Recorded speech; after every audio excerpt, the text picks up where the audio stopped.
నేటి వార్తల్లోని ముఖ్యాంశాలు. నేటి నుండి పార్లమెంట్ శీతాకాల సమావేశాలు జరగనున్నాయి. ఈ నెల 19 వరకు ఈ సమావేశాలు కొనసాగుతాయి. హైదరాబాద్ నగరంలో భూగర్భ విద్యుత్ లైన్ల నిర్మాణం కోసం 4051 కోట్ల రూపాయలను మంజూరు చేస్తూ ప్రభుత్వం ఉత్తర్వులు జారీ చేసింది. దేశంలోనే తొలిసారిగా అండమాన్, నికోబార్ దీవుల్లో 120 కోట్ల రూపాయలతో జాతీయ పగడపు దిబ్బల పరిశోధన కేంద్రంను ఏర్పాటు చేయాలని కేంద్ర ప్రభుత్వం నిర్ణయించింది. శ్రీలంక, ఇండోనేషియా, థాయిలాండ్లలో భారీ వర్షాలు, విధ్వంసం సృష్టిస్తున్నాయి.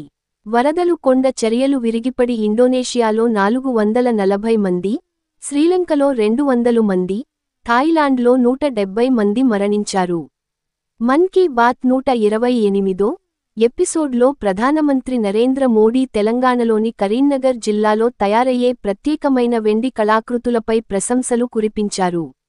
ప్రతిష్టాత్మక దక్షిణ భారత సైన్స్ ఫెయిర్ను వచ్చే ఏడాది జనవరి 19 నుండి 23 వరకు హైదరాబాద్లో నిర్వహించనున్నట్లు పాఠశాల విద్యాశాఖ ప్రకటించింది. క్రీడా వార్తలు. భారత్, దక్షిణాఫ్రికా జట్ల మధ్య రాంచీలో జరిగిన తొలి వన్డే మ్యాచ్లో భారత్ 17 పరుగుల తేడాతో విజయం సాధించింది. నేటి మంచి మాట.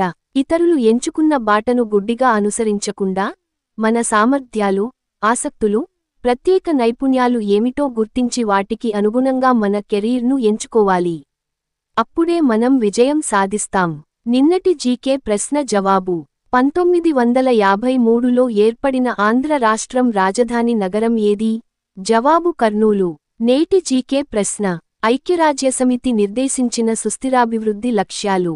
నేటి జీకే ప్రశ్న మరోసారి. ఐక్యరాజ్యసమితి నిర్దేశించిన సుస్థిరాభివృద్ధి లక్ష్యాలు.